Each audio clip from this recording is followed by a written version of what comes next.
वज्रायणम् नमो लोये सव्यसाहूणम्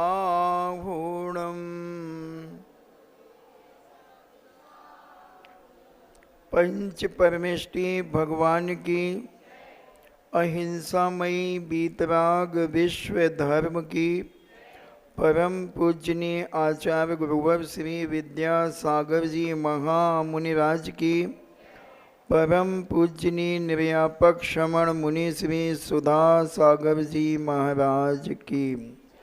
दूसरी ढाल का पाठ कर लें। ऐसी मिथ्याद्वग ज्ञान चरण बसे भ्रमते भरत दुख जन्म मरण। जन्म नहीं जन्म।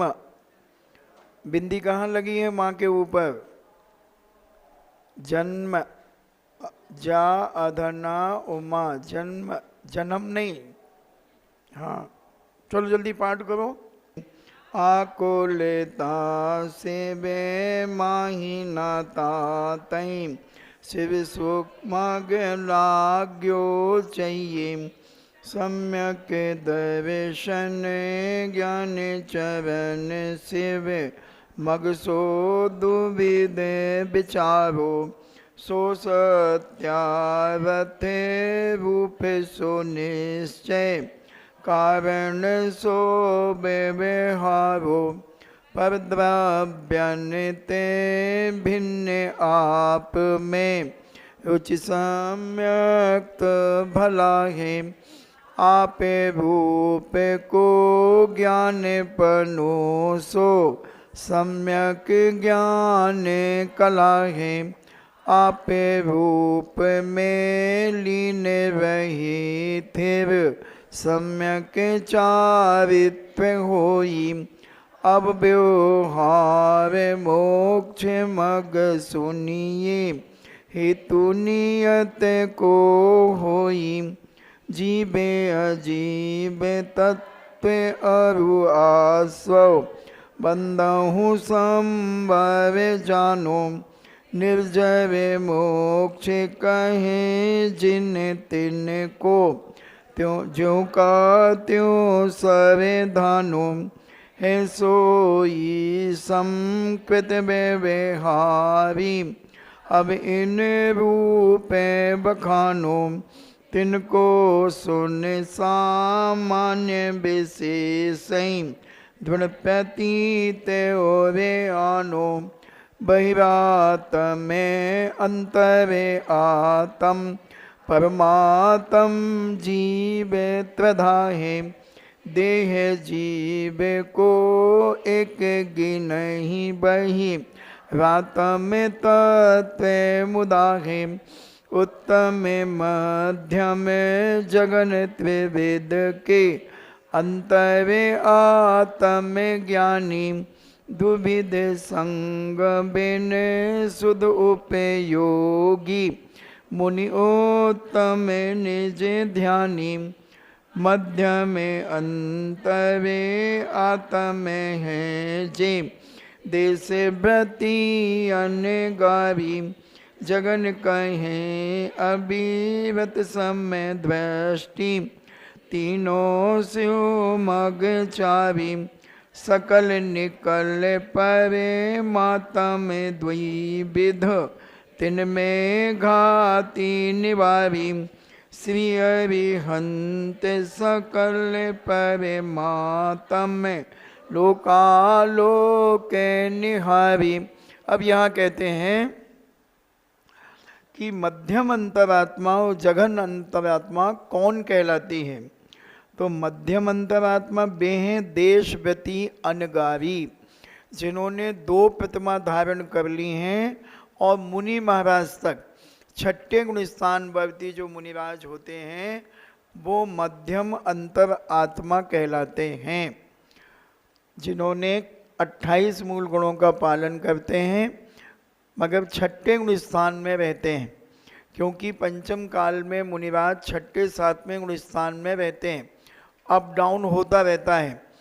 तो ऐसे उन्होंने अनगारी यानी जिन्होंने घर मकान आदि परिग्रह का सब त्याग कर दिया है, ऐसे छठे गुण स्थानवर्ती दिगंबर मुद्रा को धारण करने वाले मुनिराज, और देशव्रती जिन्होंने 5 अणुव्रत, 3 गुणव्रत, 4 शिक्षाव्रत ग्रहण कर लिए हैं और अभी घर में ही रहता है, जिसे आप 2 प्रतिमाधारी कहते हैं, 3 प्रतिमाधारी कहते हैं, 11 प्रतिमाधारी तक और आविका तक, ये सब मध्यम अंतरात्मा कहलाते हैं।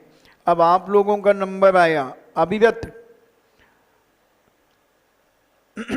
जगन कहें अभिव्यक्त समदृष्टि, जिन्हें देव सास गुरु के प्रति अकाट श्रद्धान हैं और 7 तत्व 9 पदार्थ 6 द्रव्य पर अकाट श्रद्धान हैं, जिन्हें भगवान ने जो कहा है वही सत्य है और भगवान कैसे ही आगे बताएंगे।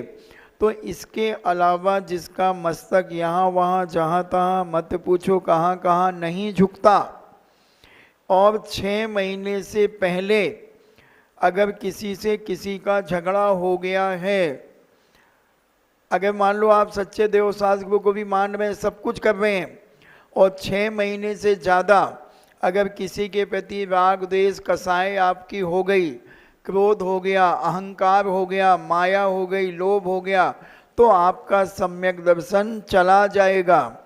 आपको 6 महीने की सीमा है, हमारे लिए 15 दिन की सीमा है, और मुनि महाराज के लिए 48 मिनट के अंदर मुनिराज ने अगर किसी को क्षमा नहीं किया तो मुनिराज भी उतर के हमारे लेवल पे आ जाएंगे, और 15 दिन से ज़्यादा निकल गए तो भले वे मुनि बने रहें ऊपर से, मगर वो आपकी कैटेगरी में आ जाएंगे, और 6 महीने से ज़्यादा उनकी भी कसाई निकल गई तो वो आपसे भी नीचे मिथ्या दृष्टि हो जाएंगे।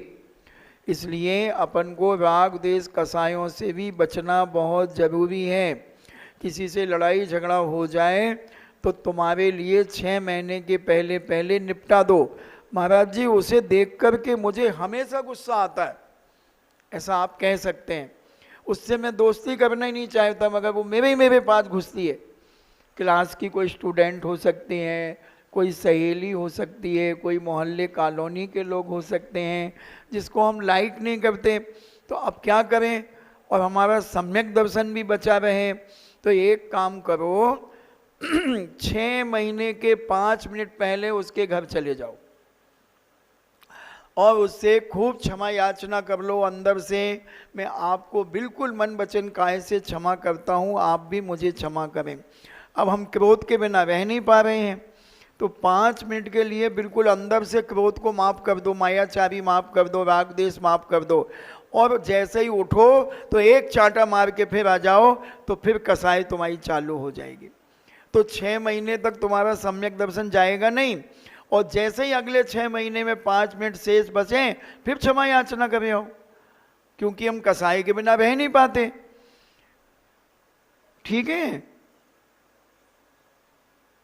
अगर ऐसा भी कर लोगे तो सम्यक दर्शन तुम्हारा नष्ट नहीं होगा। अगर कोई व्यक्ति कहता महाराज जी उसे देख के तो मुझे घोर नफरत होती है, मगर 5 मिनट के लिए तो माफ करना पड़ेगा, जिसमें सम्यक दर्शन की लिंक नहीं टूटेगी। ये तो हमने एक उदाहरण दे दिया हंसी के लिए, मगर ऐसा अपन को नहीं करना है। अब कहते हैं, और ये तीनों मोक्ष मार्गी हैं। कौन कौन? अंतरात्मा में देशव्यति, अनगारी और अविव्यक्त सम्यक दृष्टि। अविव्यक्त सम्यक दृष्टि का मतलब है जिन्होंने बिल्कुल भी व्रत नहीं लिए हैं, यानी 2 प्रथमा आदि धारण नहीं किए हैं, वो अविव्यक्त सम्यक दृष्टि कहलाता है। ठीक है, फिर भी वो मोक्ष मार्गी है, क्योंकि जिनेन भगवान को मानता है और 7 तत्व 9 पदार्थ 6 द्रव्य पर श्रद्धा करता है, सच्चे देव सास गुरु के ऊपर विश्वास करता है, इसलिए वह भी मोक्ष मार्गी है। अब कहते हैं सकल निर्कल परमात्म दुविध तिन में घाति निवारी। तो सकल परमात्मा और निकल परमात्मा ये 2 प्रकार के परमात्मा कहलाते हैं। तिन में घात निवारी, जिन्होंने घातियाँ कर्मों को नष्ट कर दिया है ऐसे, और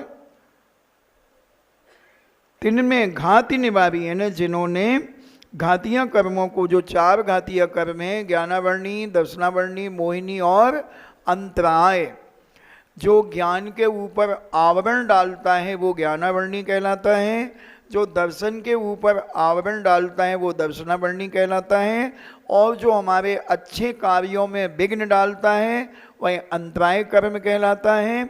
और मोहिनी कर्म कि हम जिसके बिना रह नहीं पाते, अटैचमेंट जिससे हो गया, हमें वही दिखता है, तो ये मोहिनी कर्म कहलाता है।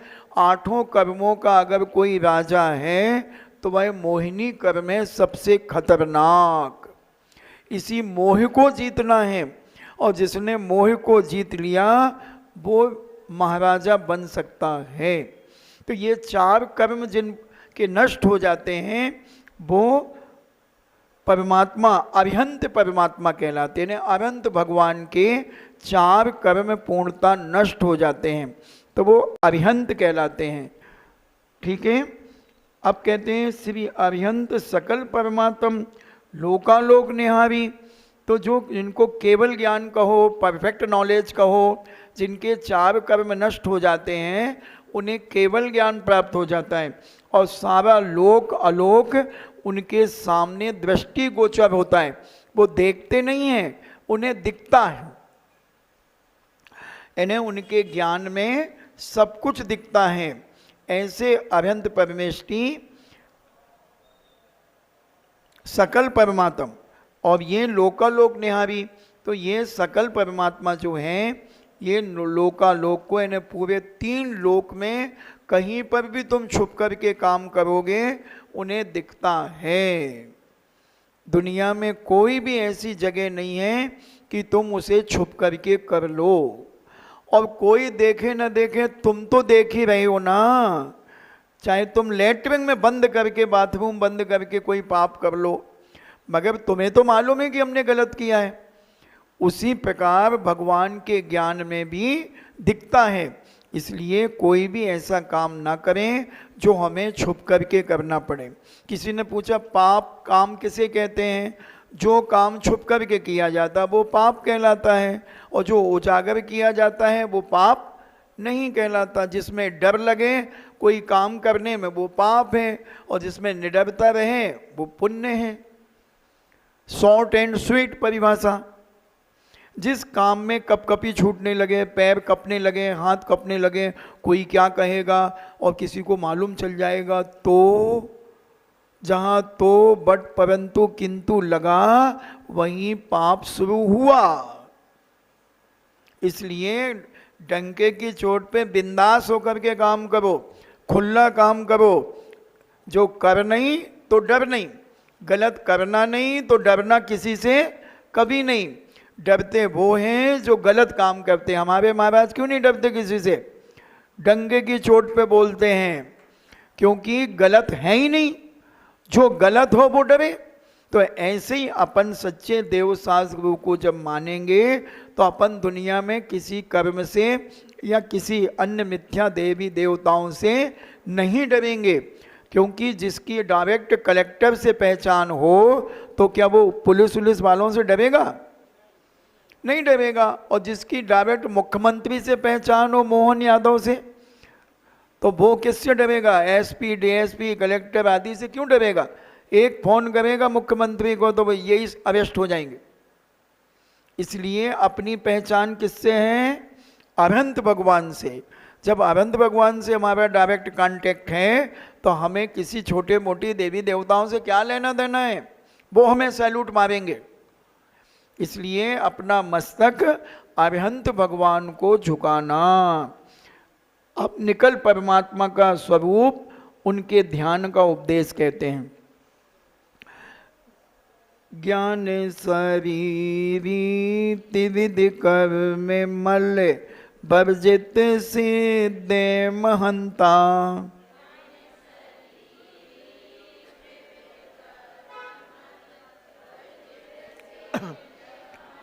ते हैं निकले अमल परमात्म भोग ही सर्व में अनंता।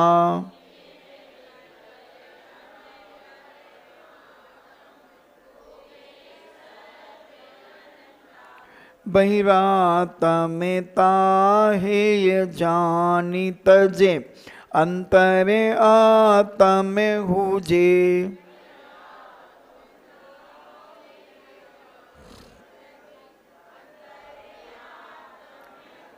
परमात्म को ध्याये निरंतर, जो नित्य आनंद पूजे।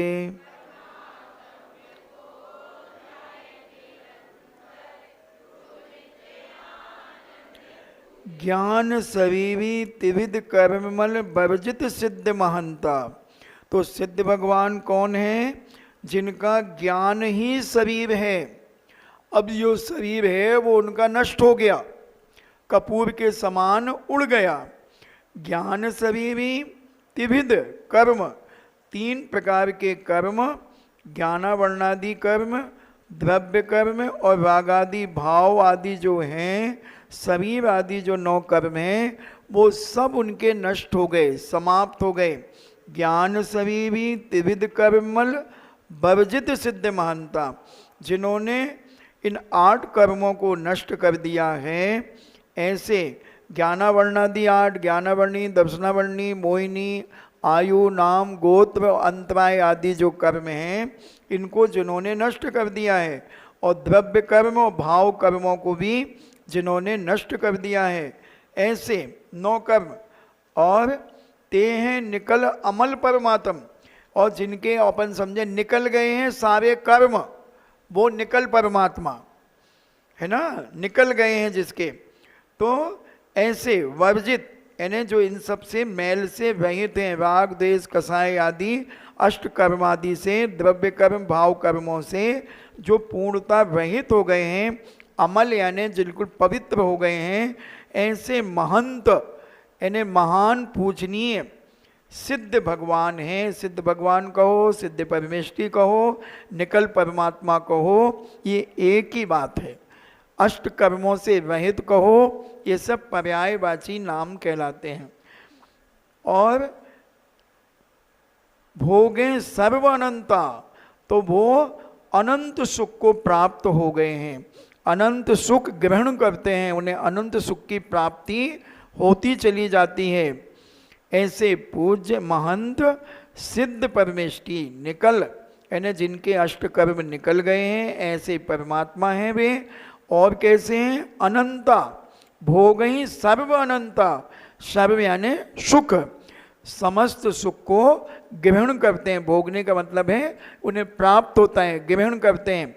तो ऐसे भोग ही सर्व अनंता, तो जितना भी दुनिया में सुख है वो सब उनके पास है। बहिरात में ताहे ये जानी तजे, अंतरे आत्म हुजे। तो बहिरात्मा जो अपन समझ गए, बहिरात्मा कौन कहलाता है? जो देह जीव को एक गिने बहिरातम तत्व मुदा है। नीचे बैठ जाओ, बैठ जाओ, बैठ जाओ, सब ठीक हो जाओगे। जिनको कमर का दर्द, घुटने का दर्द ठीक करना, वो नीचे बैठे, और जिनको जिंदगी भर बना करके रखना है वो ऊंचा बैठे। तो बहिरात्मा है यानी छोड़ने योग्य है, इसलिए बहिरात्मा पना अपने दिल और दिमाग से निकाल दो। ये घुटने में दर्द हो रहा है, जो कहता है मेरे घुटने में दर्द हो रहा है, वो बहिरात्मा, क्योंकि देह जीव को एक गिने बहिरातम तत्व मुदा है, वो मूर्ख है।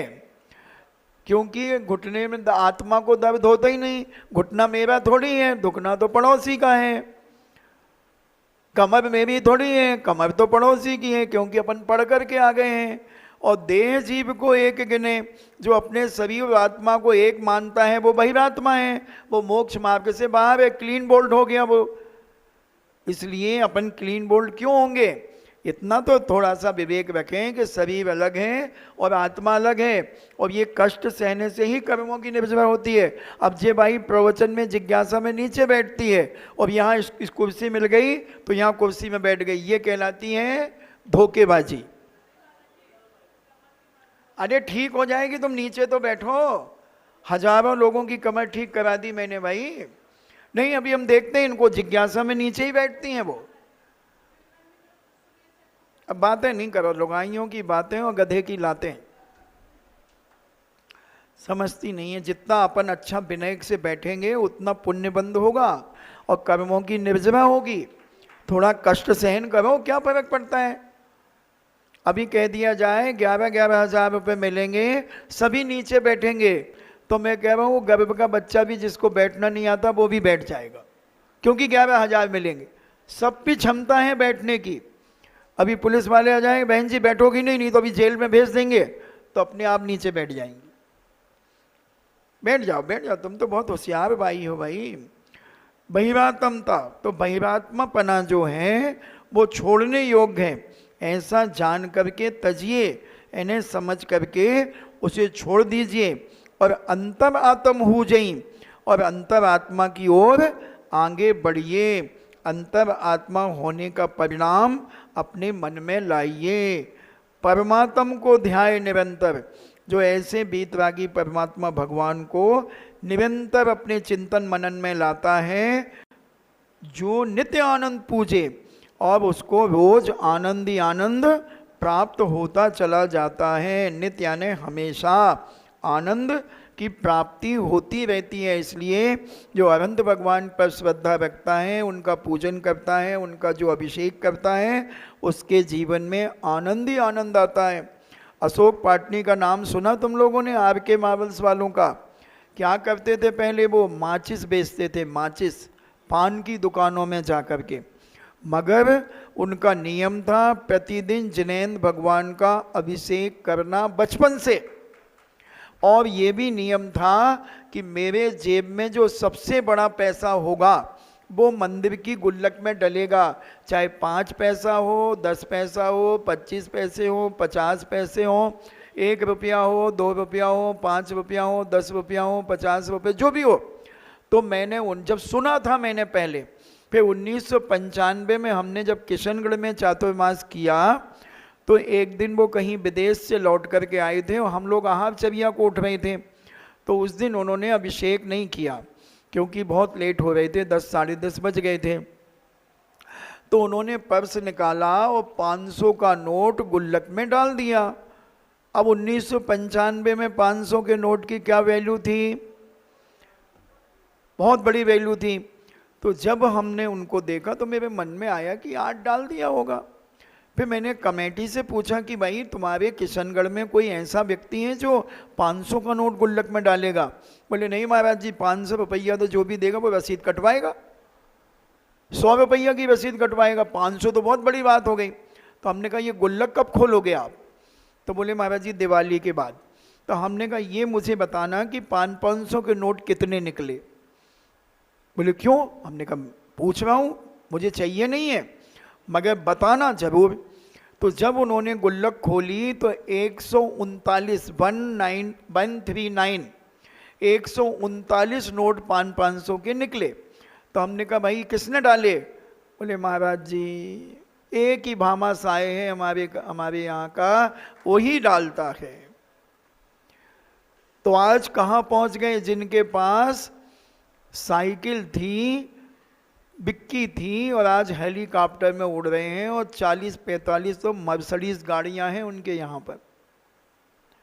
कहाँ से आ गया ये सब? जिनेंद्र भगवान के प्रति सच्ची आस्था और विश्वास रखने पर। छापा पड़ा था, 300-400 ऑफिसर्स आए थे, 500 पुलिस आई थी और वो आचार्य श्री के पास थे। 2 भाई, एक भाई किशनगढ़ में था, एक उदयपुर में। कोई टेंशन नहीं, उन्होंने फ़ोन किया, बोले हाँ सब दिखा दो। कुछ भी 2 नंबर का नहीं पकड़ा गया। पसीना पसीना हो गए सारे ऑफिसर पुलिस वाले और कहते हैं साहब केस तो बनाना पड़ेगा। हमने क्यों बनाना पड़ेगा? बोले हम सस्पेंड हो जाएंगे, हमारी नौकरी खतरे में, हमारे बाल बच्चे भूखे मर जाएंगे, CBI फेल हो जाएगी। CBI भी घबरा गई क्योंकि उनके ऊपर से दबाव आएगा, तुमने क्या सर्वे किया, कैसे CBI की, छापा क्यों डाला? फिर बड़ी मुश्किल में खूब हाथ पैर उन्होंने जोड़े सारे ऑफिसरों ने, तो 200 करोड़ का केस बनाया गया, उसका टैक्स उन्होंने जमा किया। तो अपने पुण्य में इतनी ताकत है, सच्चे भगवान पर जब हम आस्था करते हैं तो बड़े बड़े कर्म यूं छटनी में छट जाते हैं। इसलिए अपना ये मस्तक जिनेंद्र भगवान के अलावा कहीं कहीं नहीं झुकाना। मर जाएं, कोई गर्दन काट दे, अगर मान लो मोहम्मद अली एक बहुत बड़ा बॉक्सर है, उसकी बेटी लैला है, और वो लैला अगर तुम्हारे यहाँ रात को 12 बजे आ जाए महिलाओं के पास 6 राउंड लेकर के और कहे बोल स्त्री है कि पुरुष, अगर पुरुष बोल दोगे तो वो बचा लेगी, और स्त्री बोलोगे तो गोलियों से भूंज देगी तुम्हें। क्या बोलोगे तुम? गोली मार देगी, 6 की 6 उतार देगी तुम्हारे मस्तक में। है विश्वास कि तुम स्त्री हो? अरे एक बाबा दिल्ली से सूट पहन करके भागा था जान बचाने के लिए। इसलिए अब बहुत सोच लो, ये कहो गोली खा लेंगे कोई बात नहीं, मगर अपना आस्था नहीं हटाएंगे। ऐसी दृढ़ता हमें अपने धर्म के प्रति होना चाहिए। और तुम्हारे पास भी भेजूं छोटे राजन को, छोटे शकील को, पप्पू यादव को, चलो दमोई के गुंडे को भेज देता हूं। अब वो कहे बोल स्त्री है कि पुरुष, अगर पुरुष बोला तो गोलियां उतार देगा और स्त्री बोलेगा तो बचा देगा। कितने लोग हैं दमोई में जो स्त्री बोल करके बच जाएंगे, और कितने लोग हैं जो पुरुष बोल के बच जाएंगे। नहीं, जो सम्यक दृष्टि होगा वो कहता है एक जान है, ऊपर वाला ले या नीचे वाला, मगर मैं जो हूं वही मेरे जो भगवान हैं वही मेरे भगवान हैं, मैं इसके अलावा किसी पर विश्वास नहीं रखता। तो परमात्म को ध्याय निरंतर, जो जिनेंद्र भगवान को, अनंत भगवान को अपने जीवन में प्रतिदिन सदा उनका ध्यान करता है, उनकी भक्ति करता है, जो नित्य आनंद पूजे तो उसे अपार आनंद की प्राप्ति होती है। चैतन्यता बिन सो अजीब है, पंच भेदता के हैं।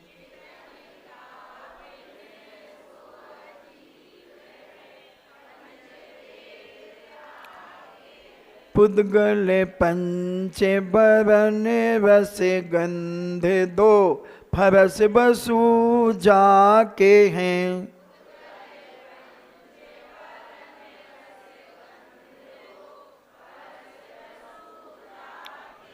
जी पुद्गल को चलन सहाई, धर्म द्रव्य अनुरूपी।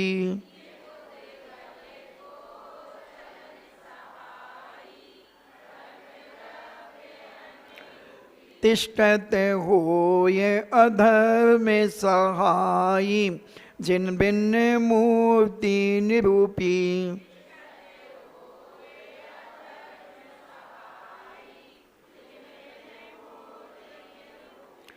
चेतन बिन जो अजीब हैं, जिसमें चेतना नहीं है, जिसमें सुख दुख प्राप्त करने की योग्यता नहीं है, वो अजीब कहलाता है। और उसके कितने भेद हैं? 5। पुद्गल पंच बरन रस गंध दो, फरस बहु जाके हैं, उसको अभी बता रहे हैं। और जी पुद्गल को चलन सहाई, धर्म द्रव्य अनुरूपी, तिष्ठत होए अधर्म सहाई, जिन बिन मूर्ति निरूपी। तो पुद्गल 5 हैं। कौन कौन से अपन पहले पढ़ के आ गए हैं? अजीव, धर्म, अधर्म, आकाश और काल। तो ये 5 हैं।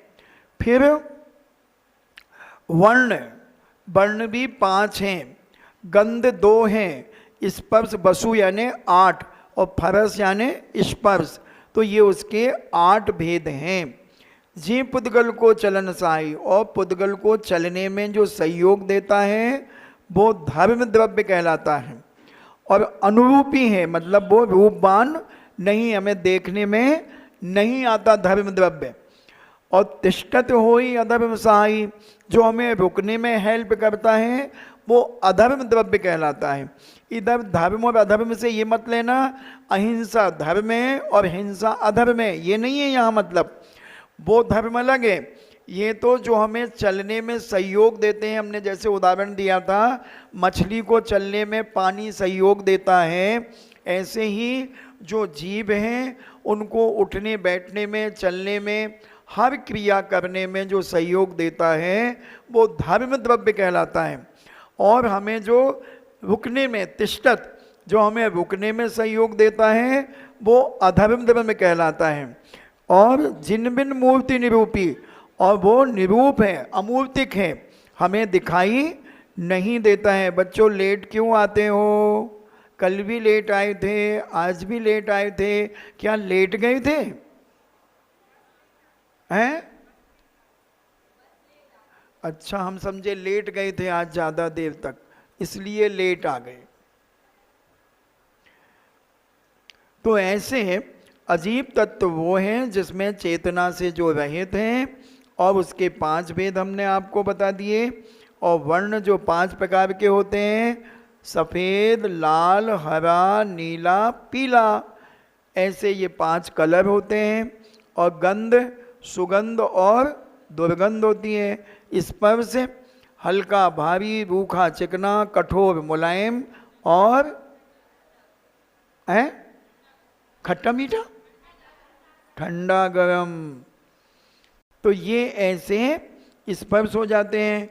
अब उसके बाद में, ठीक है, अब आकाश, काल और आश्रव द्रव्य का स्वरूप कहते हैं। सकल द्रव्य को बास जास में, सो आकाश पिछानो।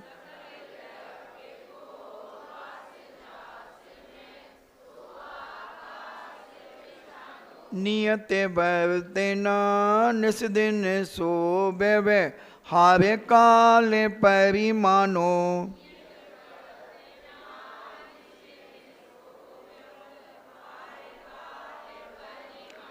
यो अजीब अबे आस्वाव सुनिए, मन बचे काय त्रयोगा।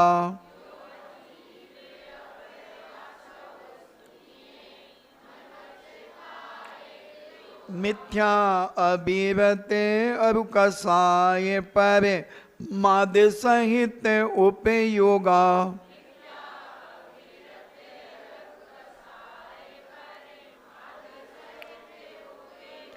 अब कहते हैं आकाश द्रव्य किसे कहते हैं? जो सभी को जगह देता है वो आकाश कहलाता है। कह रहे ना, सकल द्रव्य को बास जास में, सो आकाश पिछानो। यानी जितने भी द्रव्य हैं उन द्रव्य को जो अवगाहन देता है, रुकने की जो जगह देता है, वह आकाश जानो, आकाश पहचानो। अगर मान लो आकाश द्रव्य नहीं होता तो अपन कहाँ बैठते? अपना मकान कहाँ बनता? संतशाला कहाँ बनती?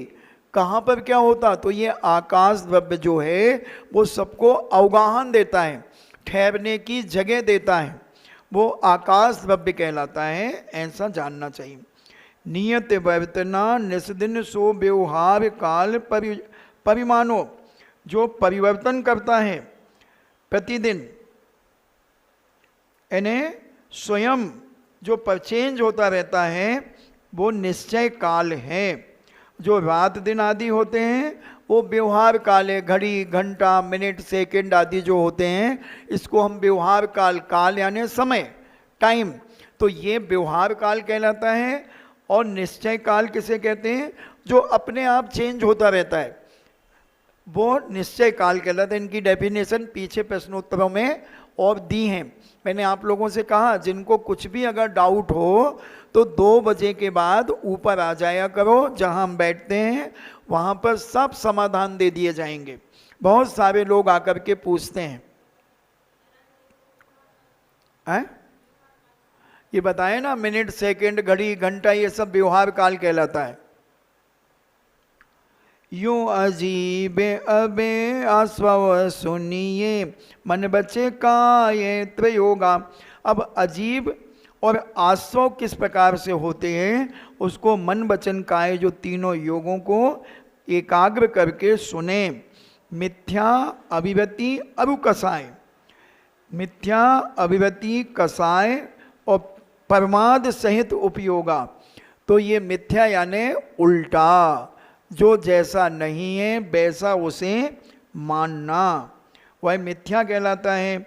और अभिरति, जो किसी प्रकार का व्रत आदि का नियम आदि संयम आदि नहीं है और वह सभी पाप आदि को करता है। और कसाएं जो 4 होती हैं, क्रोध मान माया लोभ अनंतान, ऐसे तो 25 कसाएं होती हैं।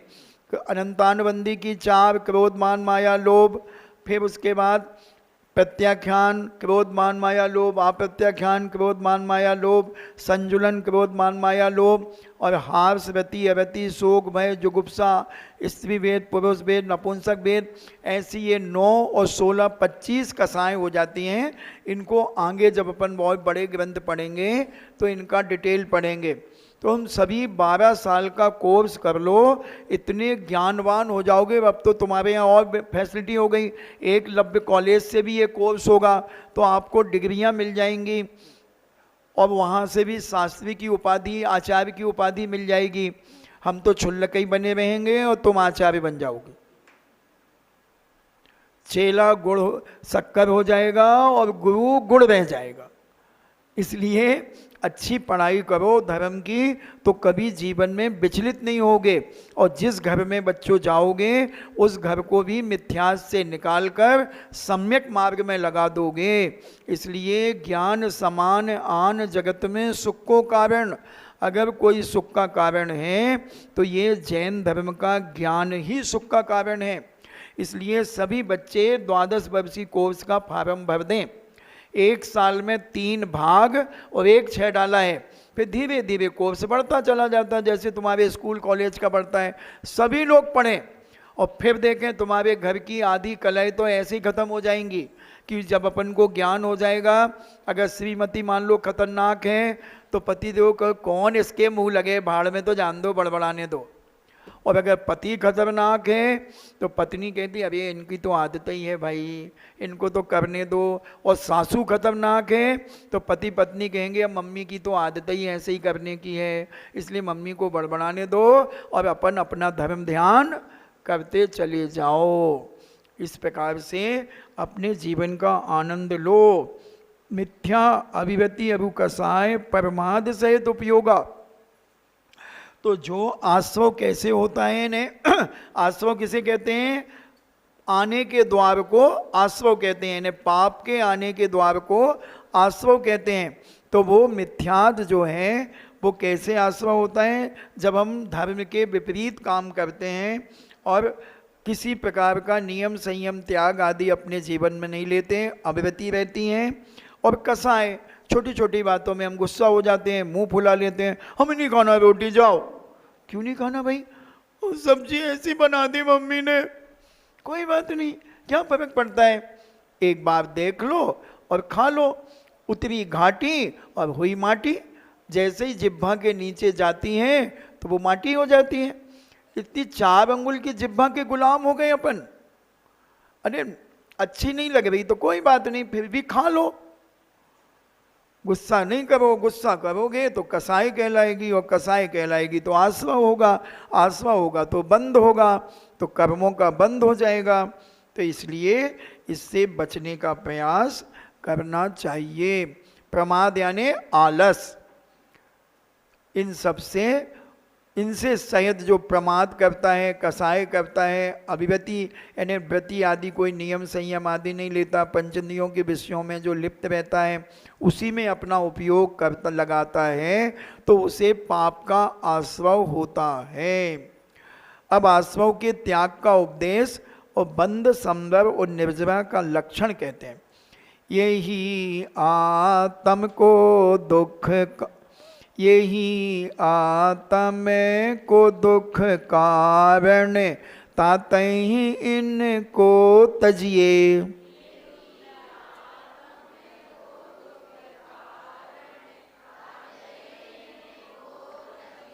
जीव प्रदेश बंधई विविध सो शोबंधन कबहु न सजिए।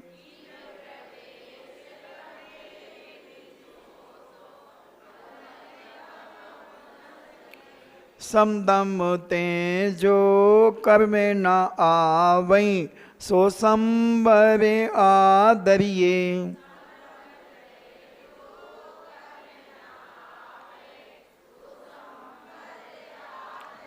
तप बल ते विधि झरन निर्जरा ताहि सदा आचरिये।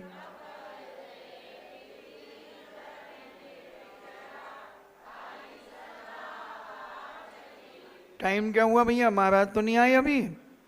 ये आत्म ही, यही आत्म को दुख कारण ताते इनको तजिए। आत्मा के दुख के कारण कौन से हैं?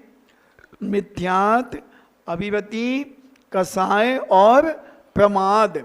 ये अपनी आत्मा को कष्ट देते हैं, दुखदाई हैं। इनको हमें छोड़ देना चाहिए। जीव प्रदेश, आत्मा के प्रदेशों का कर्मों से बंधना, ये बंध कहलाता है। जैसे दूध में पानी एक में खो जाता है, ऐसे ही हम जब राग द्वेष कसाय करते हैं तो वो आत्मा में ये राग द्वेष कसाय के जो परमाणु हैं वो मिल जाते हैं, जैसे दूध में पानी मिल जाता है। इसलिए इनको हमें बंद नहीं करना चाहिए और कभी भी नहीं करना चाहिए। सम यानी कसायों का हमें समन करना चाहिए, उपशम करना चाहिए। उपशम किसे कहते हैं? जैसे बहुत गंदा पानी एक बाल्टी में रखा हुआ है, हमने फिटकरी लेकर के उसको घुमा दिया। अब फिटकरी के प्रभाव से वो कचरा सब नीचे बैठ गया, ऊपर पानी साफ हो गया, तो उसे उपशम कहते हैं, मतलब वो नीचे बैठ गया। तो यहाँ कहते हैं सम यानी कसायों का उपशम, और दम यानी जो हमारी इंद्रियों पर जो दबाती हैं हमें इंद्रियां, उन पर हमें विजय प्राप्त करना है। कर्म, तो इससे हमें नए कर्मों का बंध नहीं होगा। जब हम राग द्वेष नहीं करेंगे, इंद्रियों को अपने बस में रखेंगे, उनको हम जीत जाएंगे इंद्रियों के विषयों को, तो नए कर्मों का बंध नहीं होगा, वो संभव हो जाएगा। क्योंकि जब नए कर्मों का रुक जाएगा बंधना तो वो संभव हो जाएगा। ताही उस प्रकार के संभव से क्या होता है? आदरिये ने हमें ऐसा संभव अपनी आत्मा में बुलाना चाहिए, ग्रहण करना चाहिए। और तप बलते अपनी शक्ति अनुसार हमें थोड़ा थोड़ा त्याग तप करना चाहिए। तप की शक्ति से विविध यानी अनेक प्रकार के जो कर्म हैं, झरन मतलब वो निकल जाते हैं, थोड़े थोड़े रूप में झड़ जाते हैं, उसी को निर्जरा कहते हैं, खाली हो जाते हैं। ताही उस निर्जरा को सदा यानी हमेशा आचरिये यानी आचरण में लाना चाहिए। क्या कह रहे हैं यहाँ पर? जो मिथ्यात आदि हैं वो हमारी आत्मा के दुख के कारण हैं, इसलिए मिथ्यात आदि जो अभिव्यत हैं, मिथ्यात हैं, कसाय हैं, प्रमाद हैं, आलस हैं, उसको हमें छोड़ देना चाहिए।